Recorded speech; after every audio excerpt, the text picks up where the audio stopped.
네, 오늘부터 6일 지방선거 또 국회의원 보궐선거 공식 선거운동이 시작됐죠. 저희가 영상으로 구성을 좀 해봤습니다. 어떻게 보셨습니까?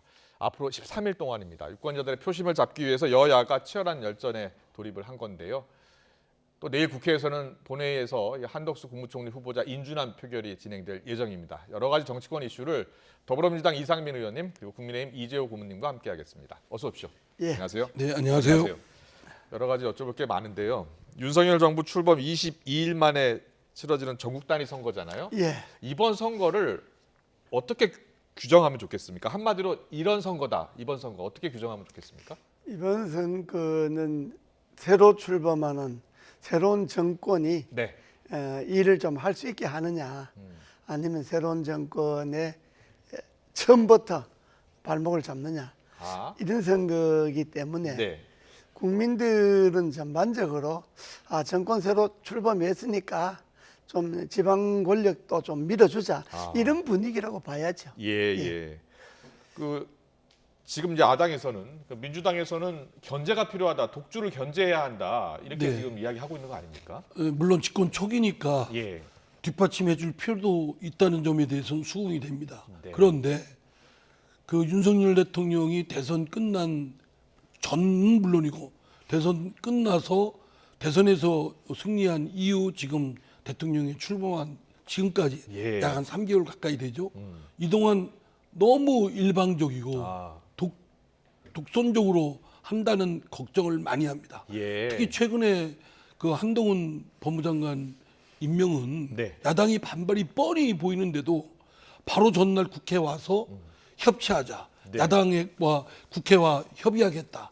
이런 얘기를 해서 한껏 그 소위 말하는 협치에 대한 낙관적 기대를 불러일으켰는데 딱 돌아서자마자 하루 만에 그 한동훈 법무장관을 보란 듯이 임명했거든요. 예. 그러면 그리고 지금 하는 여러 가지 행태들은 야당에 대해서 뭐 손 내밀거나 뭐 사정하거나 부탁하거나 하는 것도 없고 하려면 해라 뭐 이런 식이니까 윤 대통령이 견제가 필요한 것 같아요. 예, 윤 대통령이 협치하는 모습이 좀 부족한 것 같다 이런 말씀을 해주셨고요.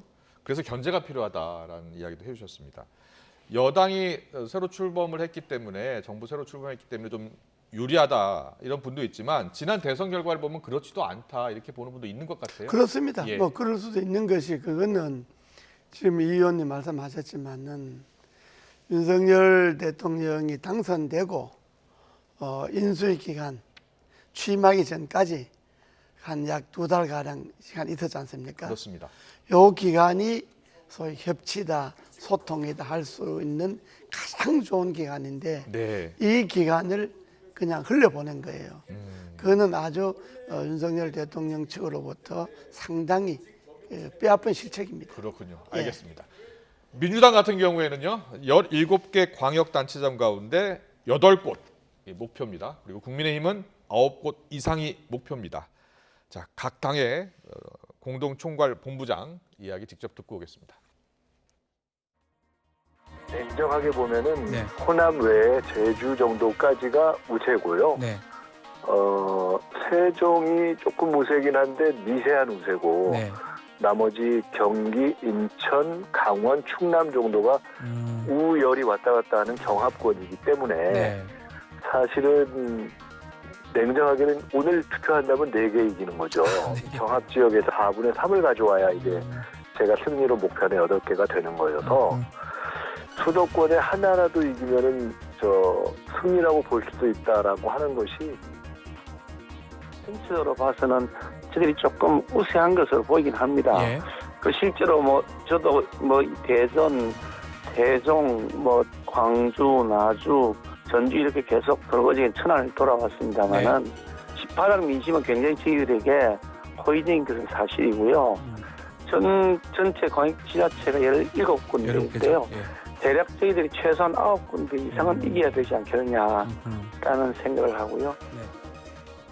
네, 사실은요. 민주당이 원래는 지난주까지만 하더라도 17곳 가운데 목표를 9곳으로 정했었거든요. 근데 8곳으로 조금 하향 조정했어요. 어떤 이유 때문입니까? 더 내려야 된다고 생각합니다. 더 내려야 된다고요? 예, 지금 상황은 뭐 상당히 좀 안 좋고 예. 그거에 대해서 저희 민주당에서 인식도 하고 있고 더 분발을 해야 되겠죠. 예. 어쨌든 뭐 지금 대선 끝난 지 얼마 안 됐기 때문에 승패가 결정된 마당에 저희들이 불리한 여건인 건 틀림없고 예. 또 그 표차가 얼마 안 됐다 하더라도 또 진 건 진 거기 때문에 예. 그 어쨌든 지역 민심은 대체로 또 저희들이 또 바람직한 모습을 보여야 되는데 네. 그렇지 못한 모습을 또 보였던 것들이 여러 개가 있기 때문에 득점 포인트가 많지 않았다라는 점에서 더 각고의 노력을 해야 된다고 생각됩니다. 지금 더구나 말씀드렸지만 윤석열 대통령이 출범한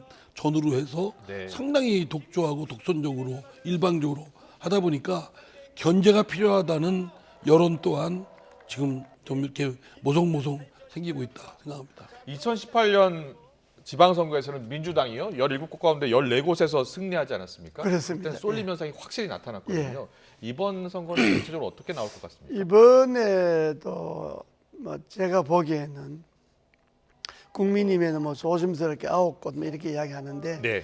제가 보기에는 17개 시도주에는 네. 10곳 이상 이길 겁니다. 아, 예. 그거는 예.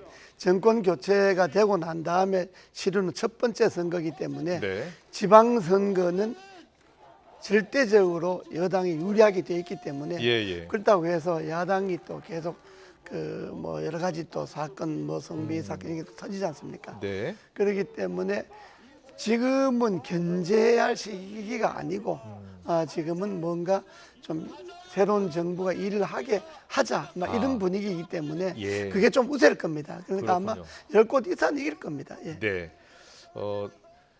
일단 이재호 고문님께서는 국민의힘이 좀 유리한 상황이다라는 말씀을 해주신 것 같고요. 또 견제론이 있기 때문에 만만치 않은 선거가 될 수도 있다라고 이렇게 이야기를 해주셨습니다. 하지만 일단 민주당이 좀 불리한 선거인 것은 맞는 것 같다라는 분석을 해주셨고요. 구체적으로 보면 경기지사 선거가 가장 치열할 것으로 양쪽 다 보고 있고 그리고 여론조사도 그렇게 나오고 있는 것 같아요. 예. 네. 어떻게 전망하세요? 저는 경기지사 선거는 현재 그 무소속의 강용석 후보가 네. 저는 끝까지 안 가리라고 봅니다.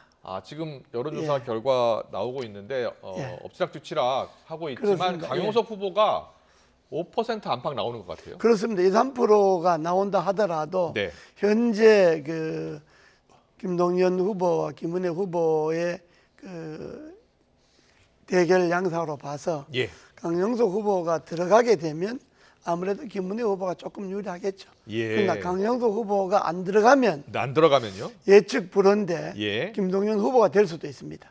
그렇군요. 예.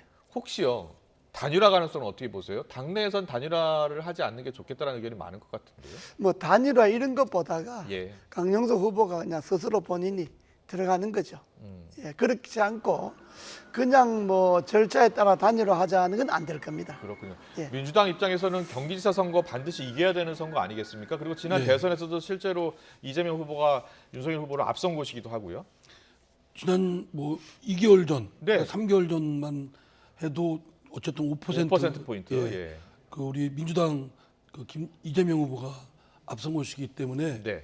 그대로 연장으로 생각하면 당연히 그래야죠. 네. 근데 지금 어쨌든 막상막하한다니까 더 좀 총력을 기울여서 해야 될 것 같습니다. 예. 저희는 강용석 후보가 사퇴한다고 해도 김은혜 후보한테 그 표가 다 갈 것이다 생각을 안 합니다. 예. 지난번 뭐 대선 때도 안철수 후보 사퇴했지만 그 표가 또 그렇지 않았지 않습니까? 예. 그래서 그 표는 뭐 김동연, 김은혜 표와는 다른 또 이질적인 표라고 생각되기 때문에 네. 저희한테 한번 해볼 만하다고 생각합니다. 그렇습니다. 강용석 후보가 들어간다 하더라도 강용석 후보를 지지했던 표가 투표장에 안 갈 수도 있습니다. 그렇군요. 예, 그런 변수가 있기 때문에 강용석 후보가 들어간다고 해서 꼭 김은혜 후보가 유리하게 뭐 완전히 이긴다 이렇게는 볼 수가 없습니다. 네. 예. 투표율 이야기 하시는 분들도 있더라고요. 대선 투표율과 달리 지방선거 투표율이 좀 낮으니까 그것도 예. 영향을 미칠 것이다 이렇게 보는 분도 있더라고요. 그렇습니다. 그것도 영향을 미치는데 그러나 이번에 경기지사 같은 경우는 원체 아주 핫하게 시원하기 붙었기 때문에. 때문에 예. 좀 투표율은 아무래도 좀 높겠죠. 알겠습니다. 보궐선거 이야기 나누겠습니다.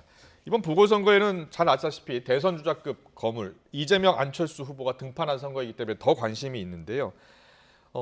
최근 여론조사를 보면 이재명 후보 같은 경우에는 국민의힘 윤형선 후보와 지지율이 이제 한 자릿수 지지율 차이를 보이는 여론조사 결과도 나오고 있고요. 지금 나오고 있는데 50.8 대 40.9 이런 여론조사도 나왔어요. 근데 원래 이 지역의 송영길 의원이 당시 지역구인데 그때 보면 한 60% 가까이 얻었더라고요. 어떻게 보고 계세요? 송영길 후보는 예. 거기서 오랫동안 정치를 갈고 닦은 예. 뭐 자신의 그 본거지이기 때문에 예. 뭐 그건 당연할 테고요. 네. 이재명 후보는 지금 처음 가서 그 선거운동하는 곳 아니겠습니까? 예, 예. 낯선 곳이니만큼 제가 볼 땐 저 정도 나오는 거는 상당하다고 생각되는데요. 그렇군요. 예. 안철수 후보는 60% 가까이 나오고 있어요. 예. 예. 안철수 후보 경우하고 이재명 후보가 좀 다르긴 한데 어떻게 다릅니까? 이런 게 이재명 후보는 대통령 후보로 대통령 선거 끝난 지가 얼마 되지 않습니까? 그렇습니다. 예. 근데 원래 이번에 나오는 게 아니죠. 나오는 게 아니 나왔기 때문에 오히려 이재명 후보 때문에 경기도 그 주변에 있는 기초자치단체장 예. 이 선거가 죽습니다. 모든 초점이 이재명 쪽으로 모이기 때문에 더구나 저기 정말로 이재명 후보가 정상적으로 표를 얻으면 지금 아마 50대 한 20 정도 이렇게 차이가 한 그건 한 30% 이상 차이가 나야 될 겁니다. 근데 지금 한 10% 차이밖에 안 나잖아요. 예, 예. 이거는 주변에 있는 그 지방선거 출마하는 사람들이 모든 것이 이재명 보궐선거로 몰리기 때문에 이 사람들이 선거운동에 손해를 많이 보고 있는 거죠. 네. 그러나 안철수 후보는 그런 게 없잖아요. 본인이 대선 출마한 건 아니니까. 예. 그렇기 때문에 안철수 후보 쪽은 또 거기에 뭐 자기 회사도 있고 뭐 어느 정도 연고도 있고 이러니까 안철수 후보 쪽은 표가 몰리는 편이고 이재명 후보 쪽은 표가 몰리지 않고 멈칫멈칫하는 거죠. 네. 그러니까 국민의힘의 윤석열 후보가 40% 이상 올라간다고 하는 거는 저는 이재명 후보가 위험할 수도 있습니다. 위험하단 말은 예. 떨어진다기보다가 아주 그 표차가 박빙으로 나올 수도 있다고요? 10% 이내에 질 수도 있습니다. 그게 지금 현재 개항의 여론일까요? 그렇습니까? 이재용님의 생각이셨고요. 예. 어떻게 생각하십니까? 이 보면 이재용님은 이재명 후보가 나오면서 오히려 역풍이 불고 있는 것 같다로 해석을 하시고 있는 것 같아요. 이상민 의원은 어떻게 보세요? 저는 뭐 그렇지는 않다고 생각되고요. 예. 어쨌든 이재명 후보가 나와서 뭐 긍정적인 부분, 부정적인 부분 둘 다 있겠죠. 네. 근데 긍정적인 부분은 어쨌든 당내의 지지자들이 상당히 대선 끝난 이후 그 굉장히 침울해 있고 의기소침해 있었던 예, 예. 그런 상황을 조금 더 붐업을 시킨 그런 효과는 있습니다. 그렇군요. 결집도 시키고. 예. 해석이 다른데 민심을 좀 들여다 봐야 되겠죠. 그렇습니다. 어떻게 나올지. 예. 알겠습니다. 그리고 이제 정치적인 이벤트, 정치적인 일정이 지금 두 가지가 지금 예정돼 있습니다. 내일부터 시작이 되죠. 한미 정상회담 일정, 바이든 대통령 방한이 있고요. 또 노무현 대통령 추모식도 또 예정돼 있습니다. 그래서 정치적인 일정이 있기 때문에 이게 민심을 움직이게 할 수 있다라는 이야기 나오잖아요. 어떻게 예. 전망하세요? 저는 뭐 이번 지방선거에 예. 큰 변화는 없으리라고 봅니다. 예. 바이든 대통령이 온다 해서 예. 뭐 여당이 분위기는 뭐 좋을지 모르지만은 그게 표로 무슨 여당에 쏠린다거나 네. 또 노무현 전 대통령 추도식을 한다고 그래서 표가 무슨 야당에 쏠린다거나 저는 이렇지는 않다고 봅니다. 그렇군요. 예. 예. 이상민 의원께서는요?